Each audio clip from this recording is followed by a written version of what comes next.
Boa noite, graça e paz. Amém. Obrigado, Alex. Fica de pé do seu lugar, querido, querida. Hoje é uma noite especial, como todas, né? Jesus está no lugar especial, eu creio assim. Mas nós temos uma família aqui, queridos. Eu creio que alguns de vocês, não sei quem estava numa ministração que eu falei, de um casal de americanos que foi lá para o Brasil e eles evangelizavam prostitutas, levavam para um banquete, né? E está aqui hoje o Nick e a Rachel, está aqui com alguns dos seus, pessoal do seu time, da sua família também, seus filhos. Vocês podem ficar de pé, dar um oi para todo mundo aí. O Nick e a Rachel, eu conheço eles tem mais de 10 anos, pessoal, né? Eu tinha cabelo e ele tinha barba. Lembra? Eu tinha um cabelo, né? Não tenho mais. Algumas mudanças aconteceram no meio do percurso, né? Mas eles vão estar trazendo a palavra hoje e eu creio que você vai ser tremendamente abençoado. Nick, por favor, vem cá, Deus te abençoe. Aleluia.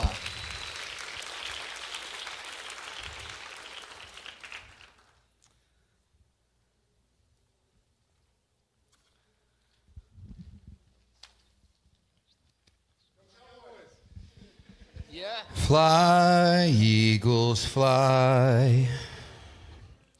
Gente, eu amo o Brasil, tá? O Brasil é o meu país. Vocês podem sentar, podem sentar. Mas eu sinto muito para vocês. Assim, eu estou animado e empolgado que vocês estão aqui nos Estados Unidos, porque faz 15 anos que nós moramos no Brasil. Eu não gostava da brincadeira dos Eagles. Mas é bom para ela. E quando eu e Rachel mudamos para o Brasil, eu fiz essa oração: Deus, eu vou, mas envia mais pessoas aqui para o meu país, que vão trazer o fogo e paixão do teu coração, do teu amor.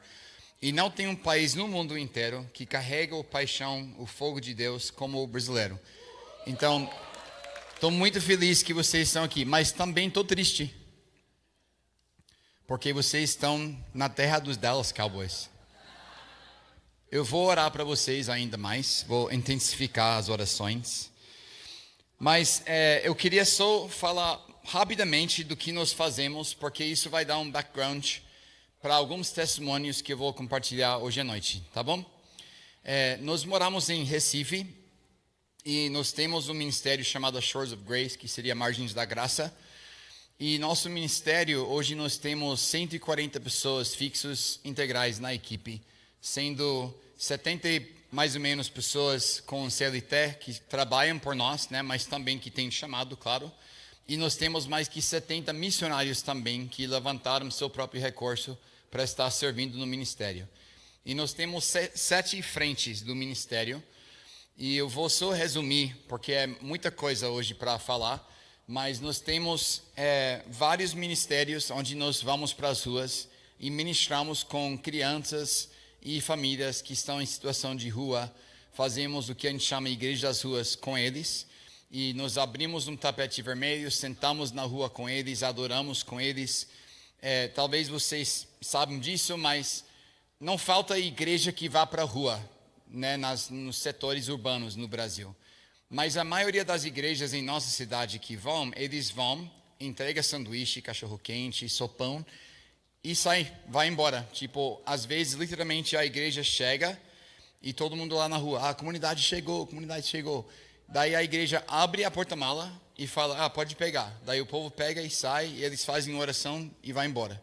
Então, a gente viu a necessidade de estar presente com eles, né? Sabe, em Tiago 1, versículo 27, fala que a única religião que é pura e que é agradável a Deus é se manter puro e também visitar a viúva e o órfão. Não é só tipo entregar comida, mas estar com eles. Então a gente faz isso todo quinta-feira e algumas terça-feiras também, todos esses 15 anos. Daí a gente vai para também a rua onde tem zonas de prostituição, e a gente vai ministrando com elas, e a gente vai construindo relacionamento, e já tivemos nem sei quantas mulheres que saíram de uma vida de prostituição e agora estão vivendo uma vida digna, agora estão vivendo uma vida com Deus e a gente está vendo transformação na vida delas também. E nós temos um ministério nas comunidades ao redor da nossa base também, nas comunidades carentes que nós temos, que de certa forma é um ministério de prevenção também, porque a gente vê a necessidade de discipular crianças e adolescentes e não somente resgatar as pessoas que já caíram em prostituição ou caíram em drogas, sabe? Faz sentido para vocês? Então, por exemplo, no Brasil, né, nós temos uma cultura muito machista, né? Então, muitas vezes, quando fala sobre prostituição, fala sobre aquelas mulheres, né? Eu já ouvi igrejas falando, aquela Jezabel que está lá na rua e tal. Uma vez, a gente estava entregando rosas na rua, e muitas vezes a gente faz isso, e convidamos elas para um banquete do amor do Pai, e uma das mulheres, ela falou assim, é incrível porque vocês vêm com rosas, e aquela outra igreja vem com pedras, e jogando pedras em nós, e eu achava que ela estava falando metaforicamente, e ela falou, não, tem uma galera que vem e joga pedras em nós, até que a gente sai da rua, porque fala que nós somos Jezabels, tentando os homens delas. Só que prostituição não é primeiramente um problema feminino, é um problema masculino. Porque são os homens que estão buscando as meninas e por isso elas estão lá. Então, se nós não alcançamos os corações dos homens, e não é somente tipo subir montanha e ser macho e andar de moto. Não estou falando de nada especificamente, mas não é só isso.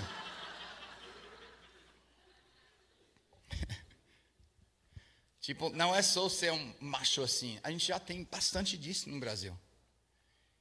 Mas ao invés de ser machista, é ser com um filho com o coração do Abba Pai mesmo.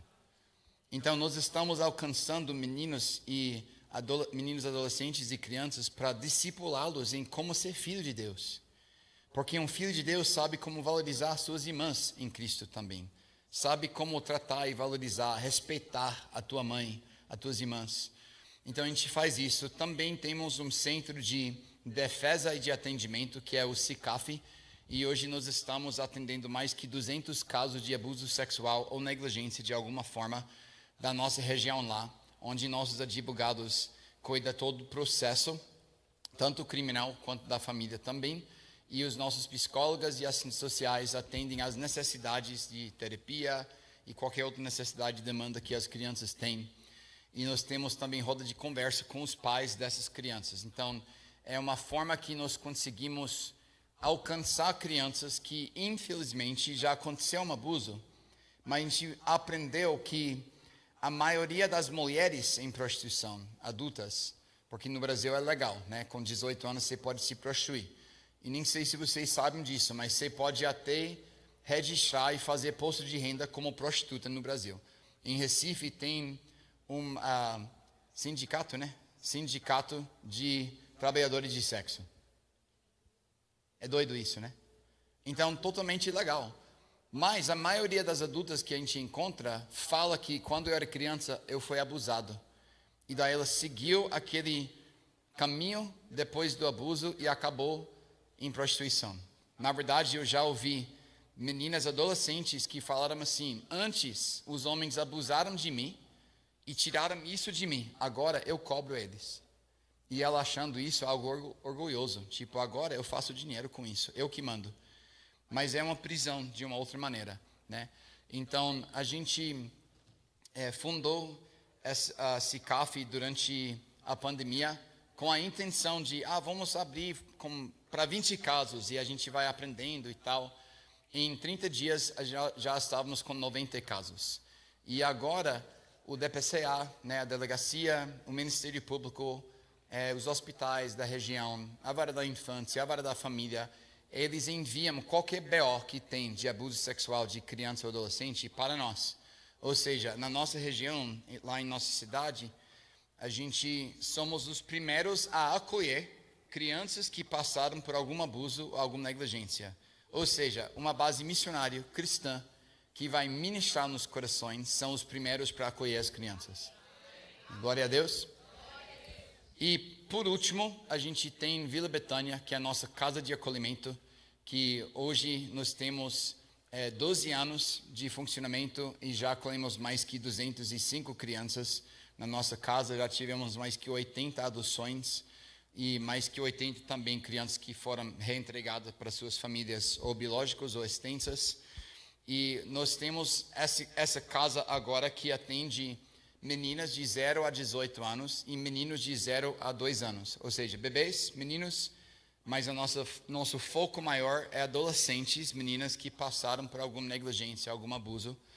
E nós estamos para abrir uma segunda unidade ano que vem, que vai ser uma casa só para bebês, crianças com necessidades especiais e adolescentes gestantes. Então vocês podem estar orando para nós, enquanto que nós construímos a casa e abrimos e tudo mais. Vamos ampliar a equipe e adicionar mais 40 pessoas na equipe para atender as demandas daquela casa.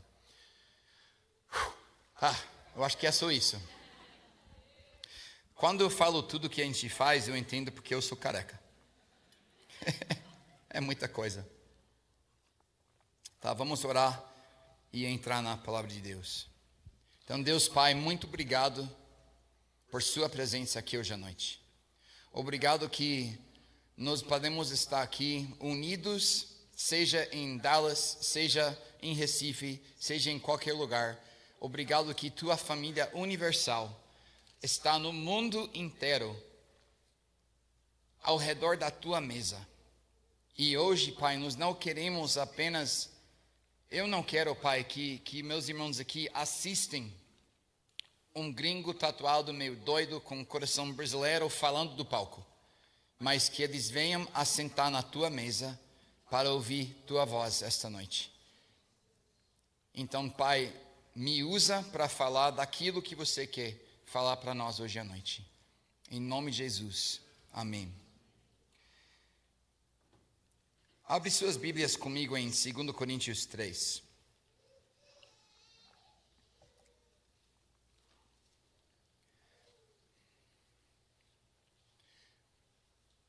Em 2 Coríntios 3, o Paulo, ele está fazendo uma comparação com a aliança antiga e a aliança nova. E eu vou só resumir o que ele fala, mas ele fala assim: na aliança antiga, uma pessoa subia na monte para se encontrar com Deus, no caso Moisés. Mas isso representa a aliança antiga inteira. Na aliança antiga funcionava assim: você teve um profeta, ou você teve um rei, ou um juiz, e Deus falava com aquela pessoa, ou aquelas pessoas num grupo menor, e aquela pessoa falava para toda a nação. E Paulo fala, na aliança antiga, Moisés, ele subia na monte, e ele encontrava com Deus, e ele refletia a glória de Deus no teu rosto, de tal maneira que os israelitas precisavam colocar um véu no rosto dele, porque ele estava brilhando a glória de Deus através do teu rosto. Tá, isso é a aliança antiga. Às vezes a gente lê aquilo e fica, uau, que incrível. Mas Paulo, comparando com a nova aliança, ele fala assim, em versículo 17. O 16, vamos começar em 16. Quando, porém, alguém se converte ao Senhor, o véu é tirado. Ora, este Senhor é o Espírito. E onde está o Espírito do Senhor, aí a liberdade. E todos nós, diga todos nós, com o rosto descoberto, contemplando a glória do Senhor, somos transformados de glória em glória na sua própria imagem, como pelo Senhor, que é o Espírito. Na aliança antiga, você teve uma pessoa que teve comunhão com Deus, e aquela pessoa passava a revelação de Deus para a nação. Agora, no Novo Testamento, todos nós, na Nova Aliança, todos nós temos acesso a Deus. E todos nós, sem véu, podemos estar na presença dele.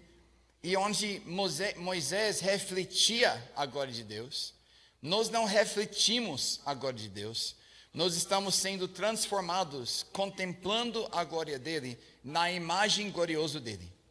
Então é uma diferença total, porque não é somente um refletir. Quantos de vocês já ouviu aquela fala, Deus é o sol e eu sou como a lua que reflete a luz do sol. Alguém já ouviu essa fala? Ridículo isso, porque nós não somos uma reflexão apenas, mas Jesus fala, nós somos a luz do mundo. Aqui Paulo não fala que nós vamos refletir mais, mas que ele muda a nossa própria natureza e nós nos tornamos mais e mais e mais parecidos com Cristo, através da contemplação de quem Ele é. Sabe que a nossa geração de hoje tem uma obsessão com informação. Você já percebeu disso? Querem saber tudo sobre tudo. E hoje nós temos com esses bênçãos aqui a oportunidade de saber muitas coisas. Então nós temos hoje a geração mais informada na história do mundo inteiro. Só que algo está acontecendo onde você tem alguém que sabe tudo sobre a guerra da Rússia, que sabe tudo sobre qualquer coisa que está acontecendo na África, sabe tudo que está acontecendo em outros países, mas não sabe nada do seu próprio bairro, nem sabe os seus vizinhos, nem sabe nada sobre sua família. Mas ainda quer ser a pessoa que parece de ser alguém que sabe muita coisa. Eu prefiro ser uma pessoa que sabe pouca coisa, mas que conheço Ele há muito mais. No Evangelho de João, capítulo 1, versículo 18, fala: ninguém jamais viu o Deus, mas o Filho íntimo, que está no peito do Pai, o revelou. Jesus não veio para nos informar sobre o Pai. Ele veio para revelar quem é o Pai. Informação nunca mudou a vida, nunca transformou, a vida de ninguém. Nós somos transformados não através da informação, mas através da revelação. Por isso que Paulo fala: contemplamos a glória do Senhor. E ele faz essa transformação. Qual é a minha parte? Eu preciso contemplá-lo. E nós temos perdido, na igreja de hoje, as disciplinas espirituais de silêncio, de meditação, de contemplação, de estar na presença dele, só para estar na presença dele. E nós temos hoje uma geração de jovens que estão sendo discipulados por Reels no YouTube, porque eles não têm como prestar atenção mais que 2, 3 minutos.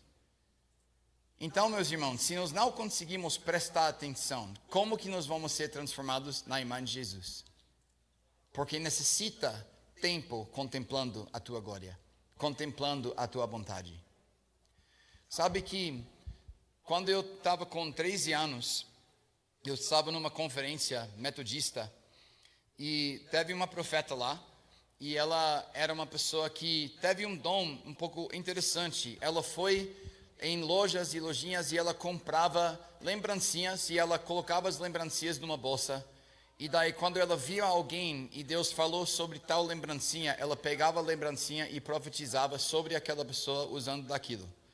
E uma vez nessa conferência, ela apontou para mim e ela me deu um chaveiro de um alicate, um ferramenta. E ela falou assim: Nick, Deus vai te levar para os lugares de ruínas, e Ele vai te levar onde famílias são destruídas, e Ele vai te usar para trazer restauração nas famílias, restauração de vidas de pessoas que foram abusados, que foram abandonados. Eu vejo Deus te levando para lugares totalmente detonados, mas junto com Deus você restaurando vidas naqueles lugares.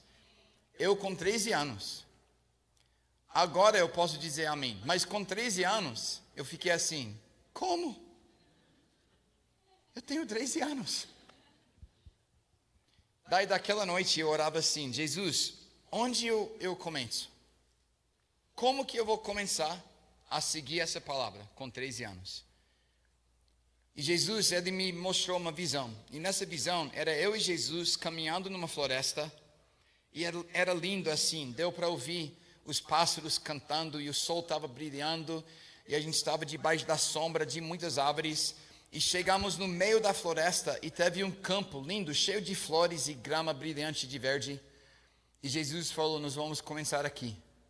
E eu falei: mas Senhor, este lugar não parece um lugar destruído. de ruínas. Como que a gente vai começar aqui? E ele apontava, e no meio do campo teve um tijolo. E ele falou, Nick, aqui é o nosso lugar secreto. Eu falei, mas só tem um tijolo? Um pouco pequeno, né?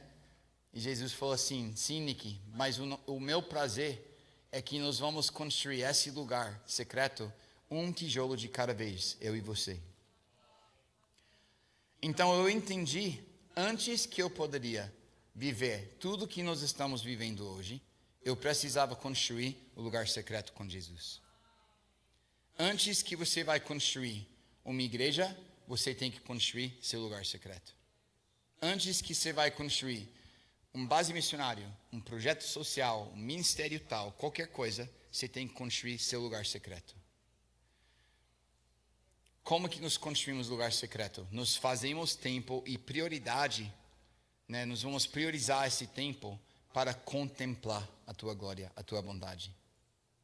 Porque sem a contemplação, você sabe que você pode até ler a Bíblia e ela fica apenas como informação na sua cabeça. Sabe disso?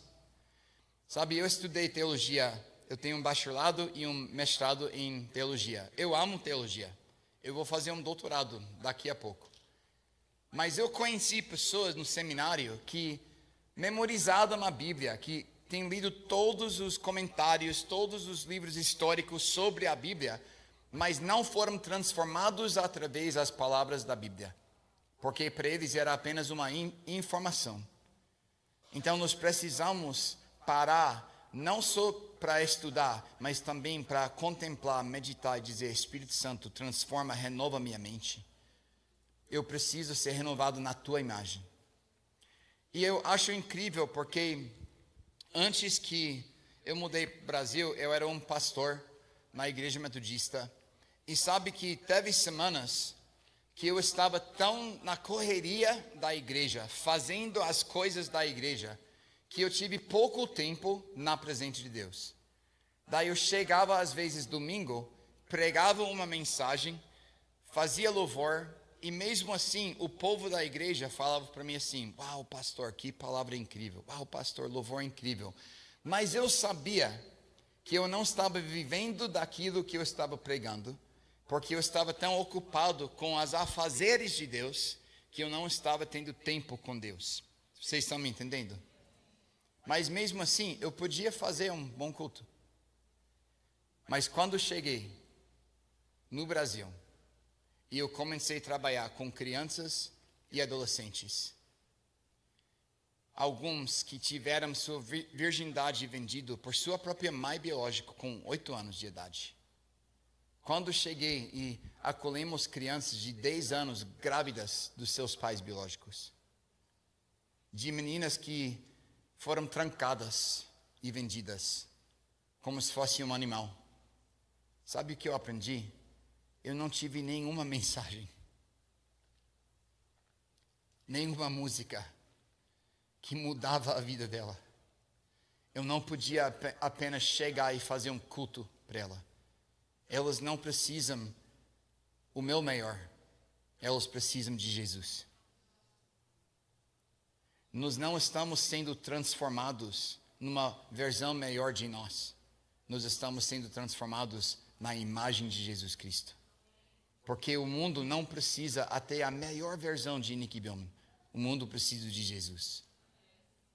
E essa transformação vem através da revelação de quem Ele é. Vocês estão comigo?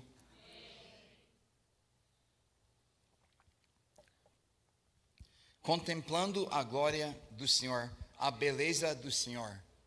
É Ele que faz essa obra de transformação, de santificação em nós. A nossa parte é parar para contemplar.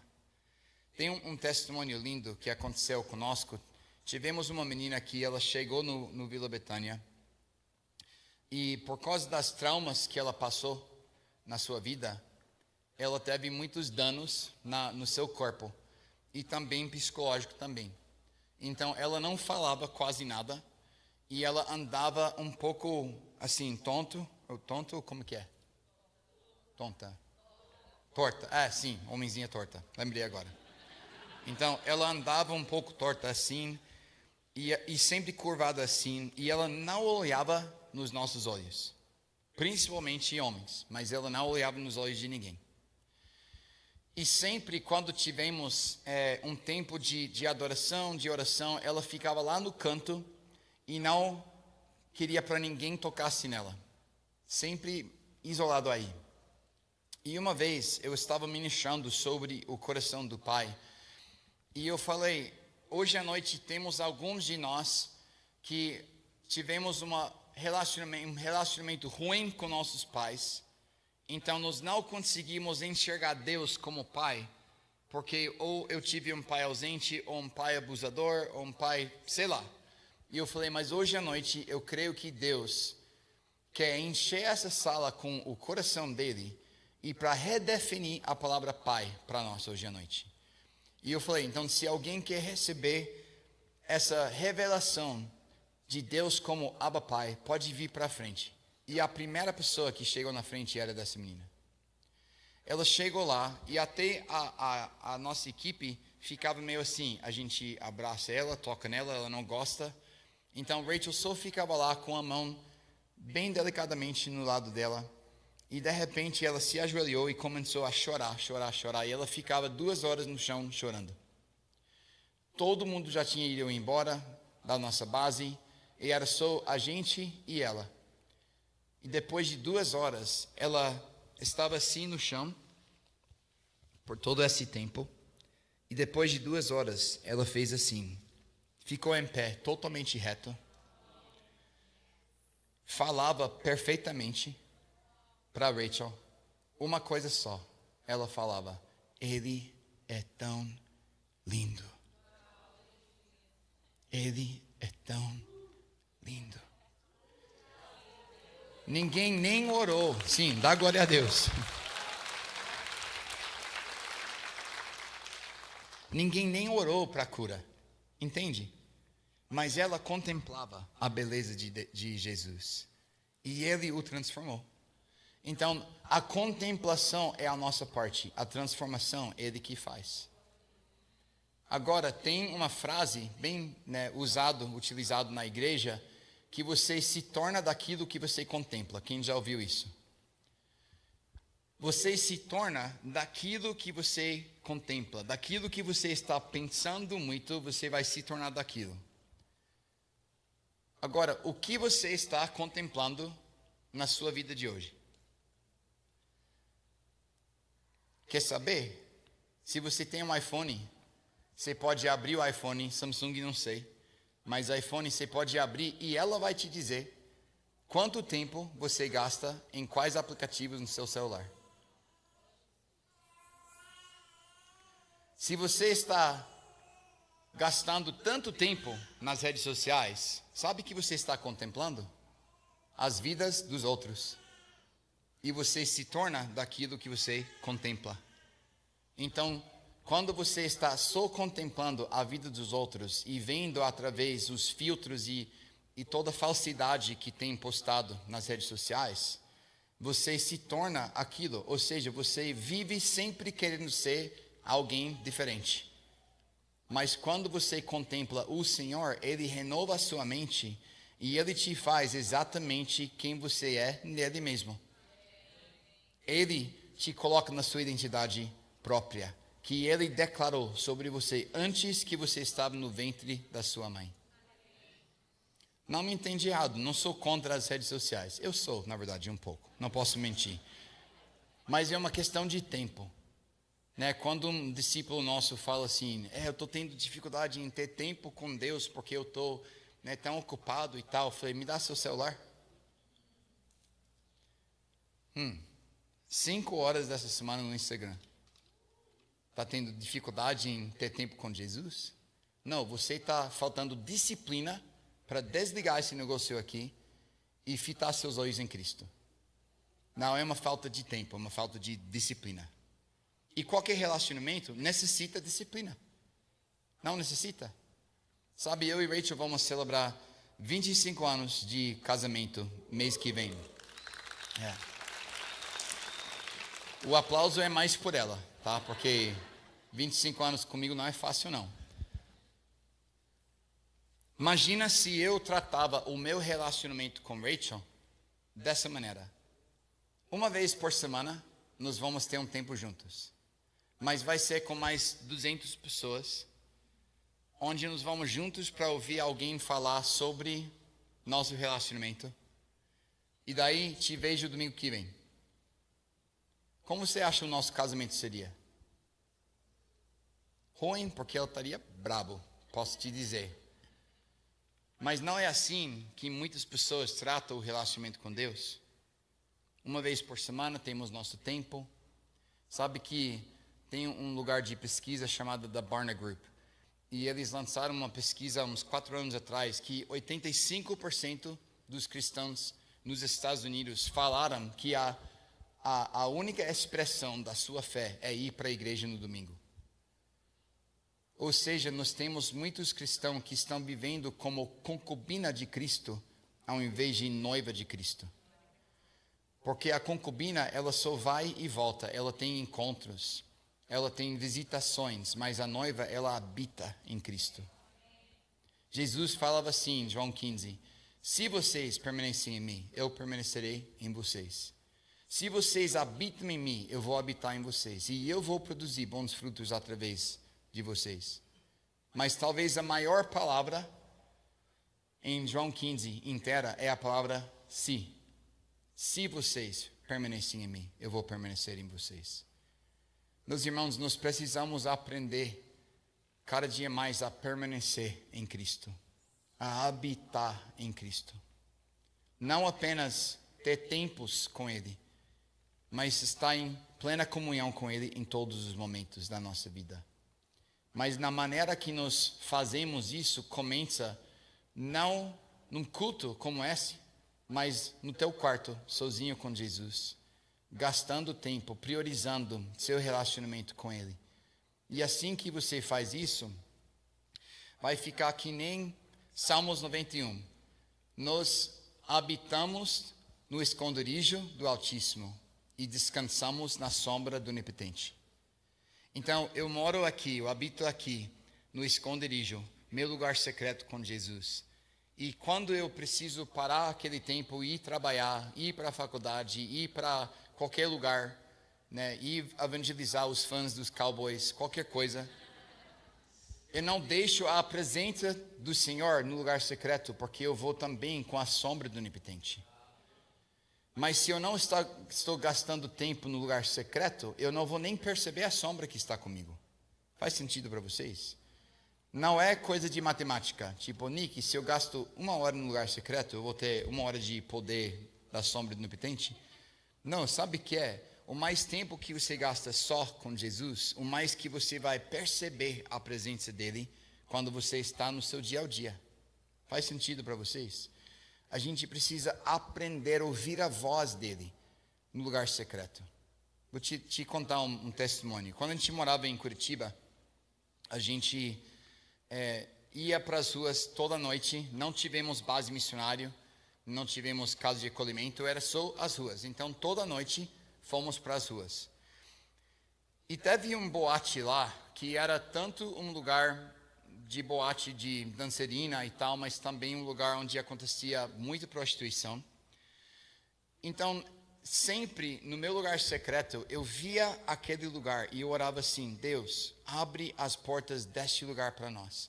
Nós queremos entrar lá, derramar seu amor nas pessoas lá. Nós queremos acesso para ministrar lá dentro. Abre as portas. E todo dia eu orava isso no meu lugar secreto. Toda noite, chegávamos lá na frente e as portas fechadas. Tanto espiritualmente, tanto fisicamente. Nunca deu acesso. Mas uma noite, eu estava lá e era um pouco frio em Curitiba. E eu estava com um maletom de Harley Davidson. E teve um segurança que sempre ficava na frente daquele boate. Um cara fortão assim. E ele falava assim, do outro lado da rua, e aí gringo? Igual que seu amigo lá na Flórida, só que eu estava no Brasil. E aí gringo? Você gosta de Harley Davidson? Eu gosto sim, mano. E ele, você tem? Eu falei, não tenho, mas isso é uma declaração do meu futuro, que eu vou ter. E ele, eu também quero, tal. Eu falei, cara, eu quero te dar esse moletom. Não precisa. Eu falei, não, cara, eu vou te dar. Daí ele aceitou, e a gente estava falando de boa sobre motos, sobre tatuagem e tal.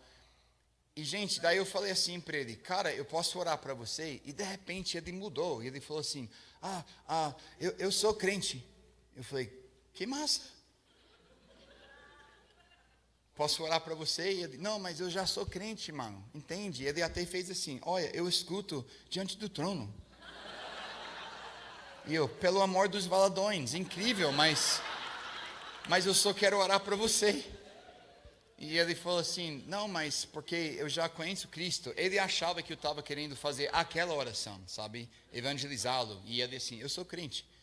Mas, gente, naquele momento, não me importa se ele fez uma oração de salvação, se ele se acha crente. Ele está trabalhando como segurança num boate que faz prostituição. Ele está tomando drogas a noite inteira para ficar acordado. Ou seja, ele não está andando com Cristo, entende? Então eu só queria orar por ele, não era evangelizar nessa maneira. Eu falei, não, mano, eu só queria orar para você receber a revelação do amor de Deus para você esta noite. E ele, então pode orar. Daí eu comecei a orar por ele, e ele começou a suar.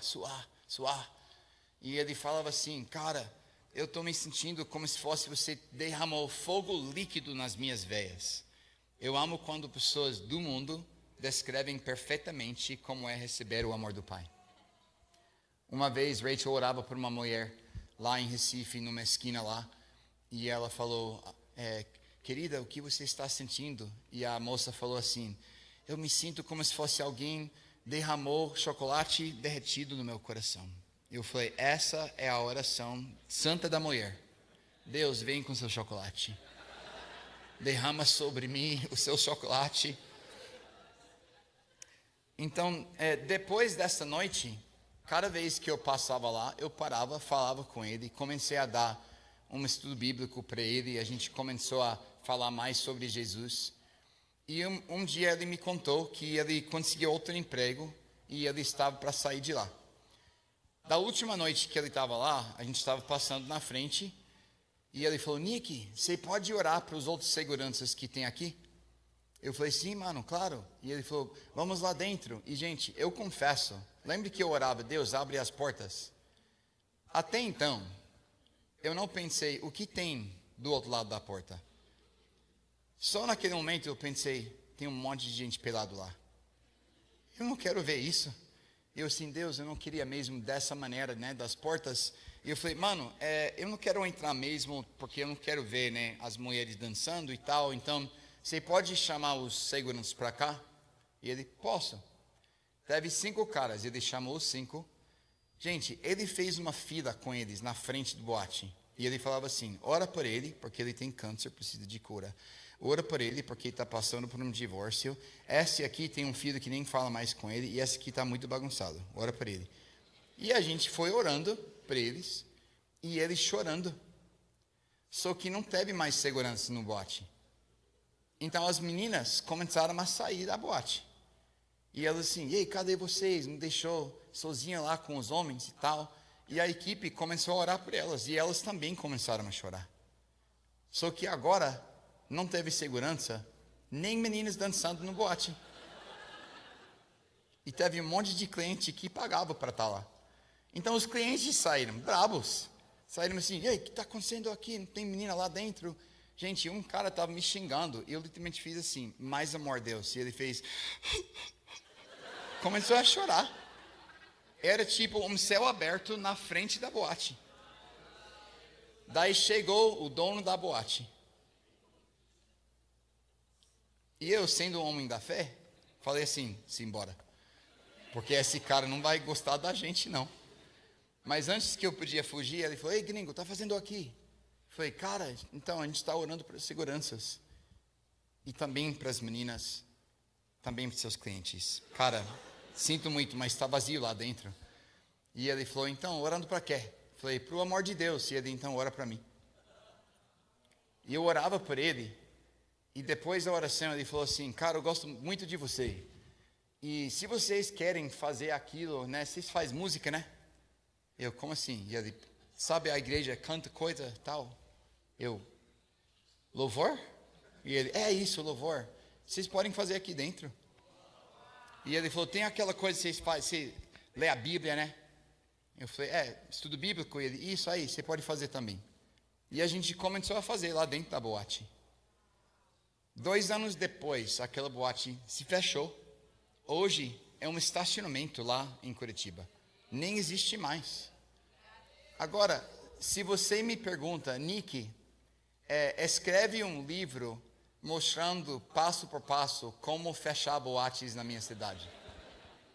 Eu não consigo, porque não veio de uma fórmula, veio de uma revelação. Aquilo não começou com uma unção que eu recebi na rua, começou no lugar secreto. Apenas eu e Jesus. E no lugar secreto, eu orava, e quando eu saí do lugar secreto, a sombra do Onipotente também foi comigo. Precisamos priorizar o nosso lugar secreto com Jesus. Sabe, na nossa vida, tudo que a gente faz é muito pesado. Porque o nosso ministério só existe porque tem prostituição, abuso, estupro, essas coisas terríveis. Ano passado era o ano mais difícil da minha vida no ministério. De tantas crises que tivemos, de tanta sangue que eu vi, de tantas mortes que tivemos, de tantas coisas difíceis mesmo. E se eu estou sempre olhando para aquelas coisas e não olhando para o rosto de Cristo, aquelas coisas vão informar a minha percepção de Deus. Mas eu preciso olhar para Cristo, que a beleza de Cristo informa a minha percepção daquelas coisas. Se eu não gasto tempo com Cristo e faço isso como prioridade na minha vida, eu não duro, não aguento nem mais um mês na vida que nós vivemos. Mas como eu estou na presença dEle, eu não preciso ser forte para aguentar. Ele é forte dentro de mim.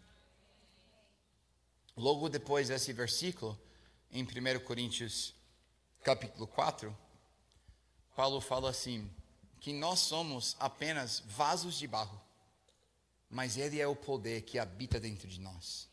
Para que o mundo entende, sabe, é isso que eu preciso que as nossas meninas que nós acolhemos entendem. Não é Nick, não é Rachel, mas é o Espírito Santo, é Abba Pai. Ele é o poder que transforma a sua vida. Eu não consigo transformar a vida de ninguém. Quando pessoas perguntam, Nick, quantas crianças você já resgatou? Eu falo 0. Mas Cristo, Ele já resgatou centenas. Eu não sou resgatador de ninguém. Eu não sou curador de ninguém. Ele é o curador. Ele é o resgatador. Então eu preciso olhar para Ele. E eu preciso aprender a ver pessoas através da sua visão, os seus olhos. E amar pessoas com teu coração, com teu amor. Eu quero só pular para encerrar, para 2 Coríntios capítulo 5. E você fala, né, sabe, né, que quando o pregador fala, eu vou encerrar com isso, é mentira, né? Sempre, tipo, e por último, e tem uns 7 últimos. Mas eu vou mais ou menos. Em 2 Coríntios capítulo 5, versículo 14, Paulo fala assim, pois o amor de Cristo nos domina, porque reconhecemos isto, um morreu por todos, logo todos morreram. Nós precisamos ser dominados pelo amor de Cristo. Não somente tipo, eu amo Jesus, mas dominados pelo amor dele. Nós precisamos ser entregados totalmente ao teu amor. Porque o meu amor, o meu tanque de amor é muito fraco. Eu gasto ela assim.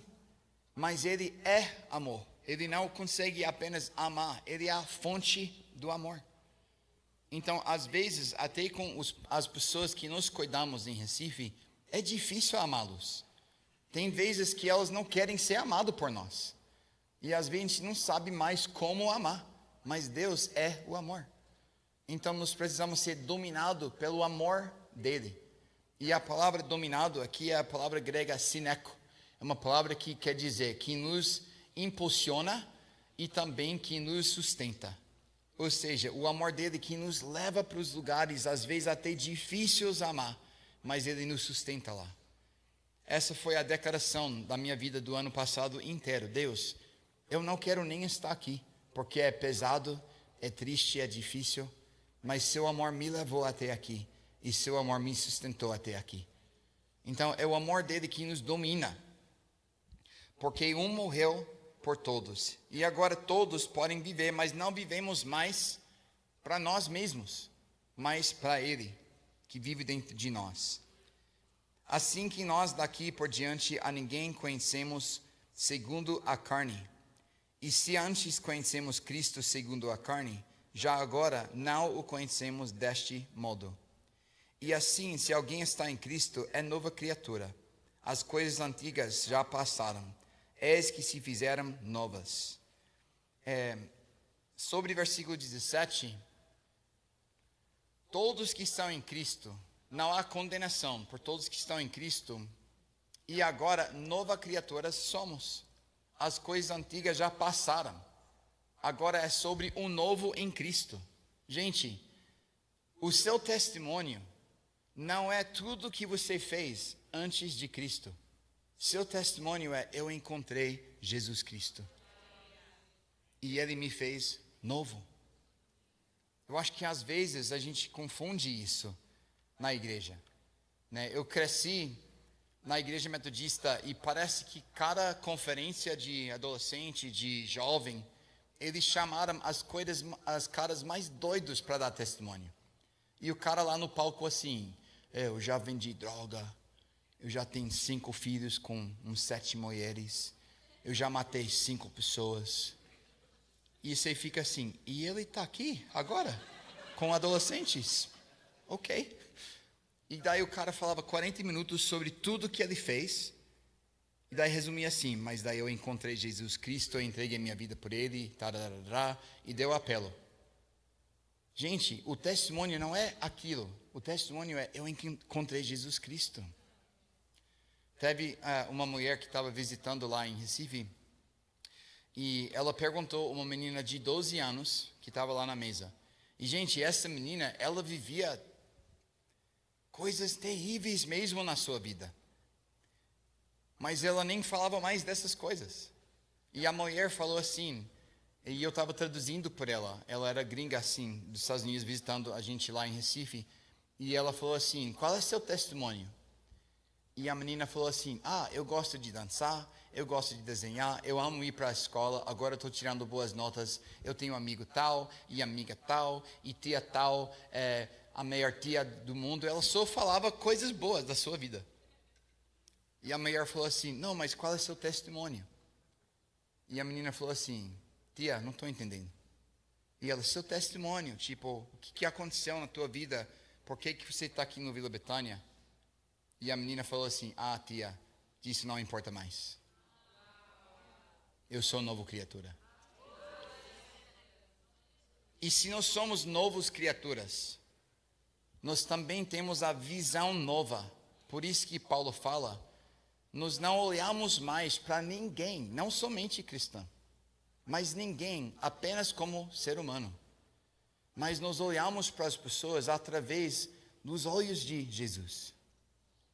Nós precisamos aprender a ver como Ele vê. E para encerrar, de verdade, tá até fechando o iPad, oficialmente. Quando a gente chegou em Recife, começamos a ir para as praças lá e fazemos essa igreja das ruas que eu falei para vocês.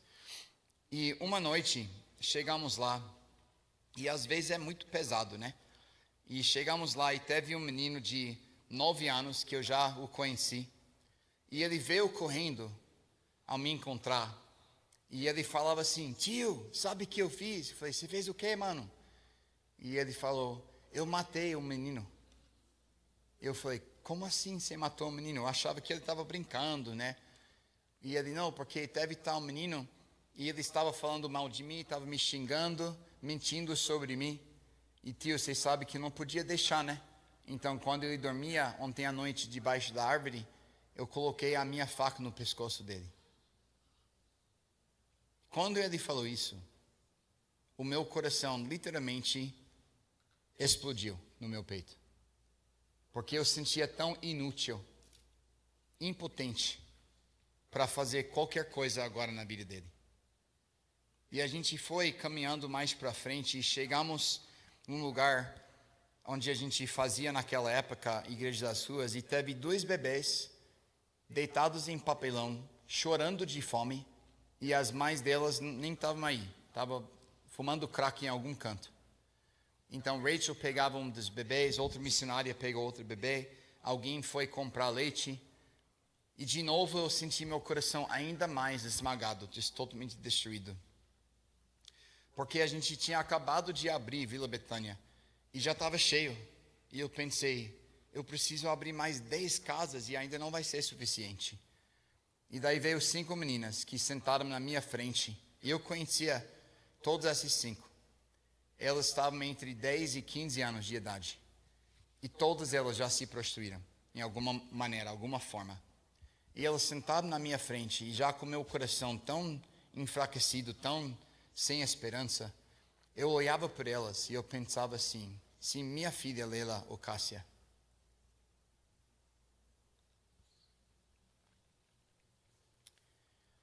estava vendendo o seu corpo nas ruas de Recife,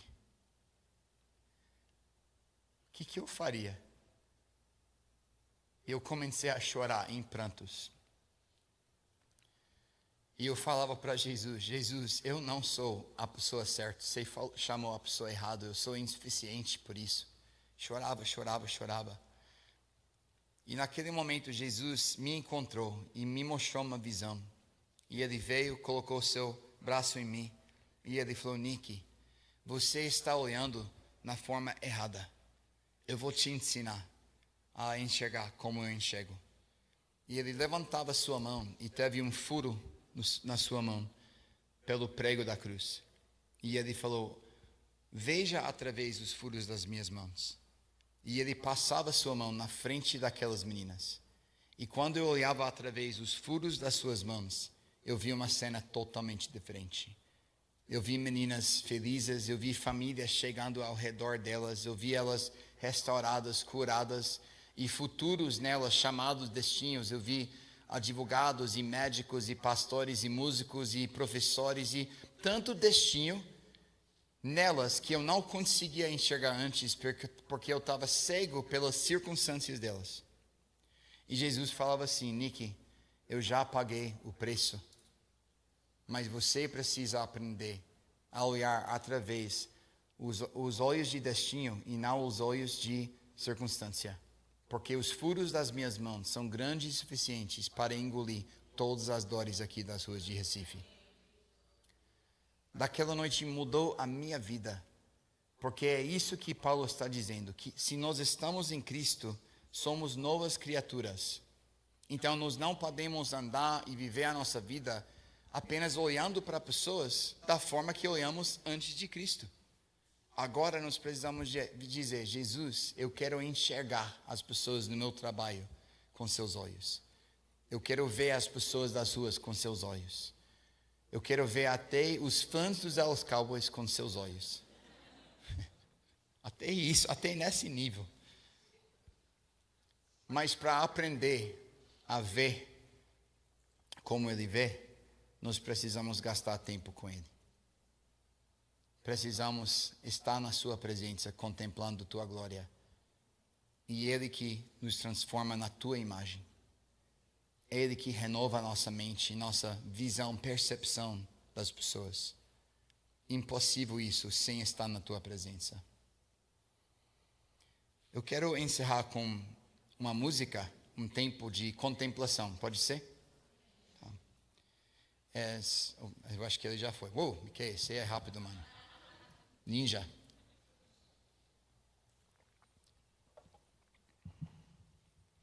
E eu quero convidar vocês a... Vocês podem se ajoelhar, vocês podem se prostrar, Vocês podem ficar em pé, não importa, mas se posiciona nesse momento. Daquela postura que é melhor para você a contemplar a glória do Senhor. Se posiciona para gastar alguns minutos só, enquanto que nós encerramos, contemplando a glória, a bondade, praticando a presença do Senhor, nesse momento de adoração. Nem precisa cantar conosco, na verdade nem canta conosco, só deixa a gente cantar sobre vocês, enquanto que vocês contemplam a beleza, a glória, a bondade, a santidade, o poder do Senhor. Amém?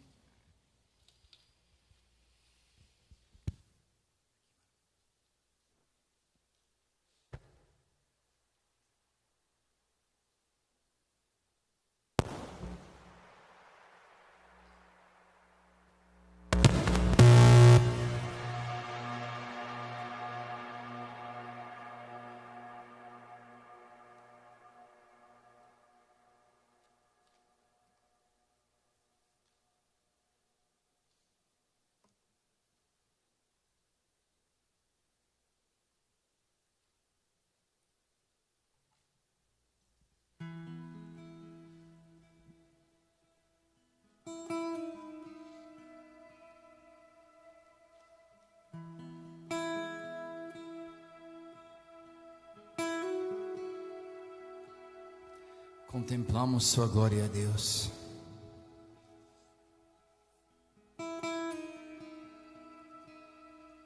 Contemplamos a sua bondade,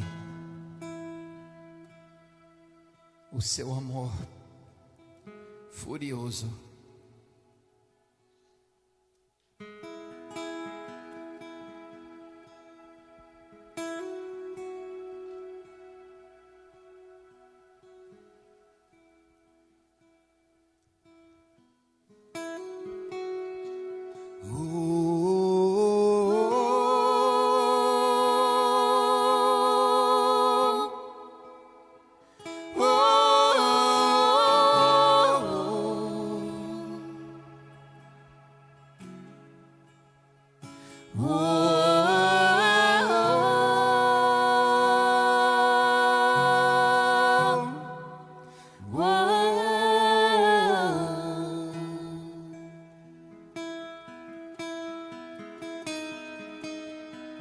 Eis-me aqui,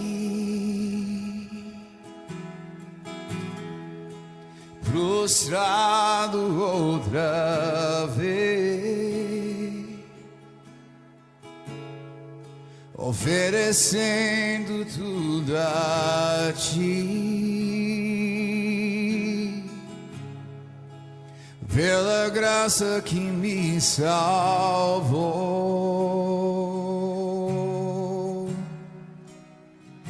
Eis-me aqui,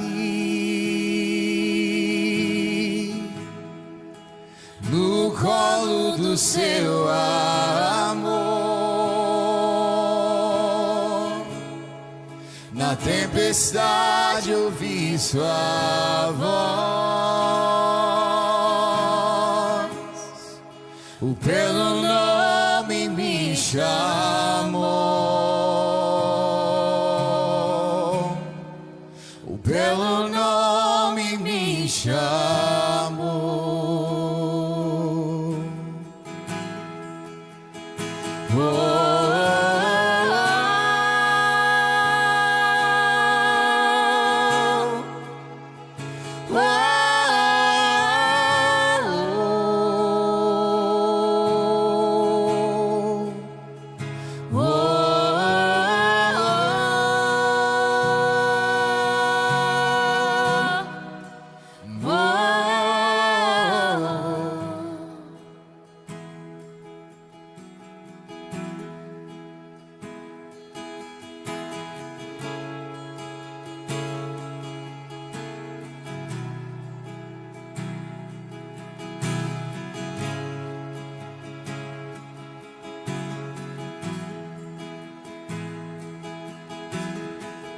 Seus pensamentos são todos preciosos, são todos preciosos.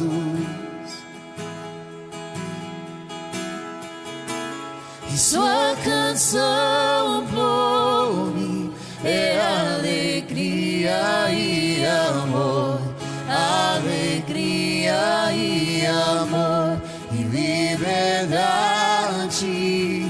Seus pensamentos são todos preciosos, são todos preciosos.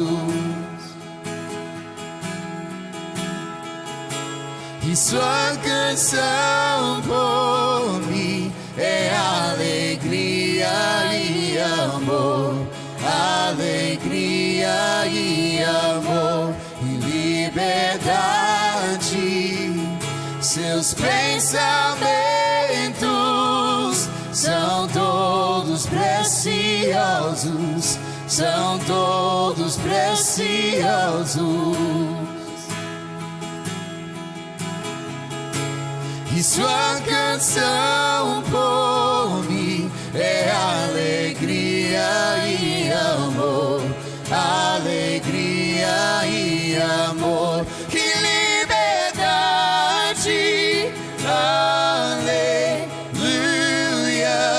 aleluia. Seu amor me alcançou. Aleluia, aleluia, seu amor me alcançou.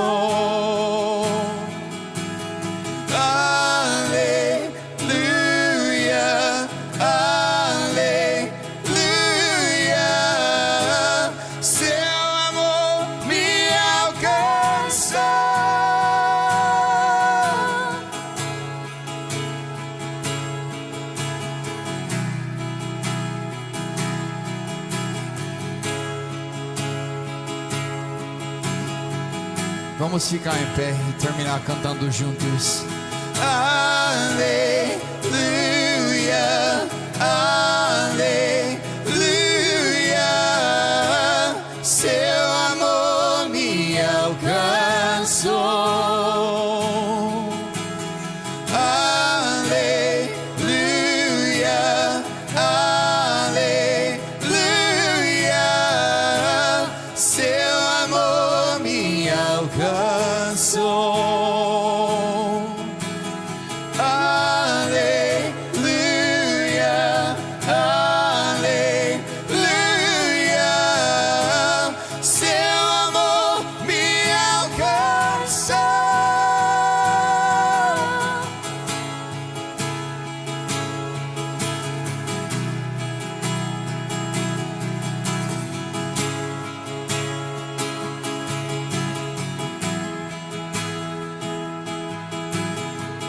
Seus pensamentos são todos preciosos, são todos preciosos. E sua canção por mim é alegria e amor, alegria e amor e liberdade.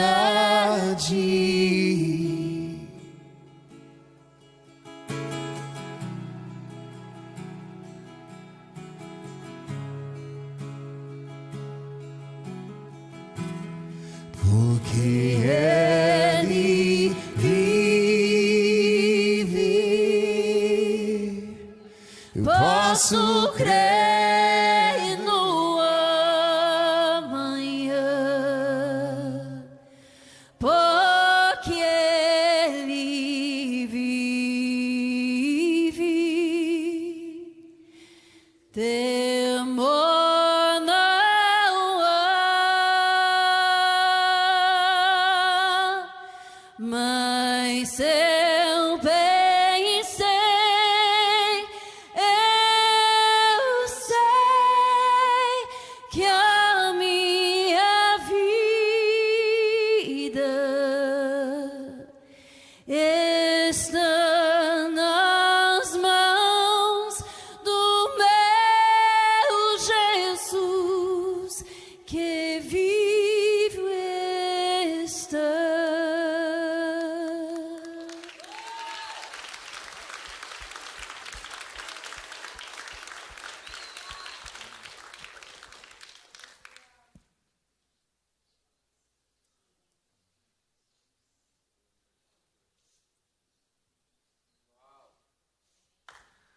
Amém, pessoal. Eu creio que...